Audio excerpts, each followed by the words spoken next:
In paper 3, you've got various issues and debates. One of them is culture. Okay, so if you look at the specification, it says cultural bias including ethnocentrism and cultural relativism. There are quite a lot of key terms in cultural bias, but the ones that they could use specifically in question is ethnocentrism and cultural relativism. So we'll define those first. Ethnocentrism is basically when you see things from your own cultural point of view. You probably think that your cultural group is superior. That tends to be what happens. People see their own beliefs, their customs and behaviours as normal. And that can lead to a bit of a beta bias. Think about that term in gender bias. That's when you're minimising differences between two things. In gender bias, it's between males and females. Perhaps you do all your research on males and then you generalise to females without thinking they might be different. So ethnocentrism in cultural bias also has a beta bias. So it's when you do your research in one culture and then you try and generalise to all cultures. Now, we know that cultures may have quite significant differences. And ethnocentric research doesn't really acknowledge this. There's quite a few examples of ethnocentric research. For example, when you looked at attachment, do you remember for paper 1, and you looked at Mary Ainsworth's Strange Situation? That's quite ethnocentric. So Ainsworth's research looked at the relationship between the child and its caregiver, usually the mother, and looked at what made a child securely attached. But Ainsworth was American, and she'd based her research on Bowlby's British theory. So can an American bit of research based on a British theory be applied to everywhere across the world? And basically, no, it was too ethnocentric. The Germans seem to have quite a high level of insecure avoidant. And that was not really because they weren't securely attached, it was just because in their culture, babies were encouraged to be independent. The Japanese, they seemed to have high levels of insecure resistance. Was that because their bonds weren't secure? Not necessarily, it was because they were never separated from the caregivers. So, of course, when they were very upset. So that is an example for you of ethnocentric research in psychology. Cultural relativism is the idea that we should study behaviour in the context of the culture in which it originates. But remember ethnocentrism, the idea that we apply research sometimes without thinking in one culture to other cultures, that's a bit of a beta bias, isn't it? Cultural relativism, saying, well, all cultures should be studied in their own context, that's an alpha bias, isn't it? That's exaggerating the differences between them. So you can see that alpha bias and beta bias are terms that can be used in cultural bias, but also in gender bias. Cultural relativism is quite often talked about in relationship research. So if you think about what Mog Haddam said that there are differences between individualist cultures and collectivist cultures. So in individualist cultures, actually divorce and the end of a relationship is quite frequent, whereas in collectivist cultures, it's quite rare because those relationships are formed on the basis of permanence. And Mog Haddam thought that we should look separately at collectivist cultures, and that's where cultural relativism has a point. So you might say that Duck's research into relationship breakdown, remember intrapsychic, dyadic, social, grave dressing, maybe that's culturally relative and is only applicable to Western relationships. Of course, we want to be careful of an alpha bias here. It might be that there are more similarities between Western and non-Western or individualist and collectivist cultures and their relationship breakdown than we are accounting for. So that's cultural relativism for you. Ainsworth's research has what's known as an imposed ethic. So Ainsworth was deciding what was a secure attachment based on America, and then she was saying this can be used throughout the world. That's an imposed ethic, imposing the American understanding of attachment onto all the other countries. Now, one of the things that you may wish to talk about in a cultural bias essay is etic and emic approaches. An etic approach looks at behaviour from outside the culture, and it tries to look for behaviours that are universal.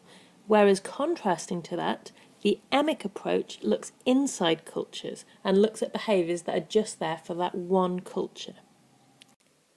Cultural bias is something that you can link to many topics that you've studied. Obviously, we've already talked about what Mog Haddam said about collectivist and individualist culture in the breakdown of romantic relationships. We've talked about Ainsworth's work.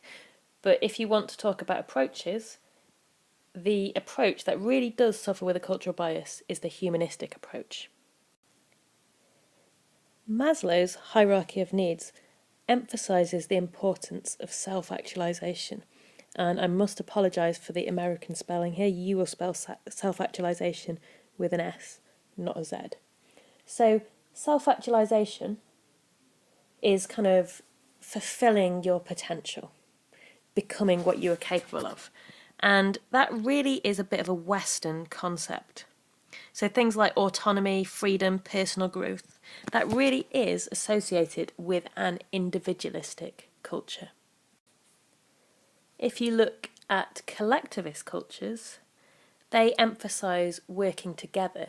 It's we, not me. Self-actualisation really wouldn't apply. So this approach perhaps is culturally relative. So maybe humanistic psychology can only explain individualist cultures, Western cultures, and maybe it's going to be a product of where it was developed.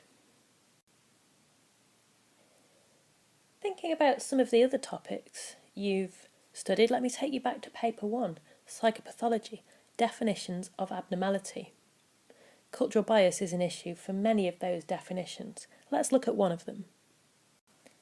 Deviation from social norms.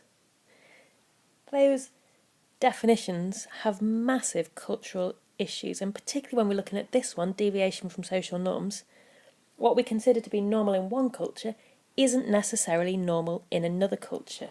So those definitions are culturally relative, and this is what they're talking about here. Okay?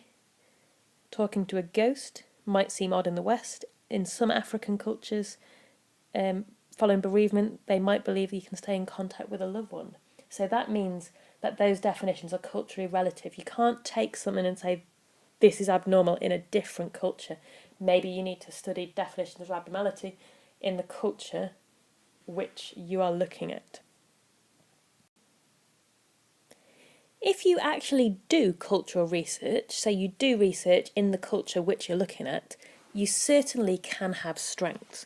And one strength is the development of indigenous psychologies. This is when different theories or groups of theories are developed in different countries. So, for example, Afrocentrism. This is a movement that says that all black people have their roots in Africa, and therefore theories must be African-centred. And this has led to the development of theories that are more relevant perhaps to the life and culture of African people. This sort of research is not without its critics. And one problem with cultural research is the development of culturally specific theories. Problems with this Afrocentric research is that it's only significant to looking at the behaviour in one culture. Things that can be done instead of that is thinking about Buss, for example. Do you remember Buss in relationships looking at universal preferences in human mates? And Buss used indigenous researchers in different cultural settings. Remember, it's up to 37 different countries. And Buss looked for universal behaviours. So Buss's way probably is the best way to develop universal theories of behaviour whilst avoiding cultural bias. There are other universal theories as well. So think about interactional synchrony. That does seem to be a universal thing, babies and their caregivers. So that research isn't culturally relative. So it's important to understand that some behaviour will be universal and it isn't different in different cultures. Something else that's important to consider when you're evaluating cultural bias is that one of the things that has always been flagged up, and indeed I've mentioned it on here, is the difference between individualism and collectivism. Western cultures are individualist, non-Western are labelled as collectivist. For example, India is labelled as a collectivist culture, and this is a picture of Mumbai, and you can see there people are living together there. They are working together. They're perhaps we before me, which would be typical of a collectivist cultures. But things have changed. Mumbai isn't like that everywhere. Some places in Mumbai look like this.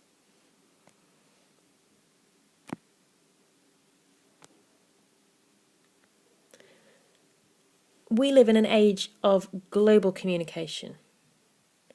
We are interconnected everywhere. So we can't just say, in a collectivist culture, people behave in this way. What is a collectivist culture? The other thing that you tend to find is that in rural and urban areas, in any country, people tend to behave in a different way. So actually, maybe the differences between cultures are not as vast as they once were. And one final point for you. Perhaps research into different cultures has been good for psychology. Perhaps it has helped us to challenge implicit assumptions, and it's moved the discipline forward. Think back to Lombroso. Think back to the atavistic features. Lombroso came up with some features and he said people who look like this are criminals. Now we call that scientific racism. And moving forward from that has been good for the discipline. Theories have more validity if you can look at the role that culture has in the behaviour that people exhibit. We'll leave it there.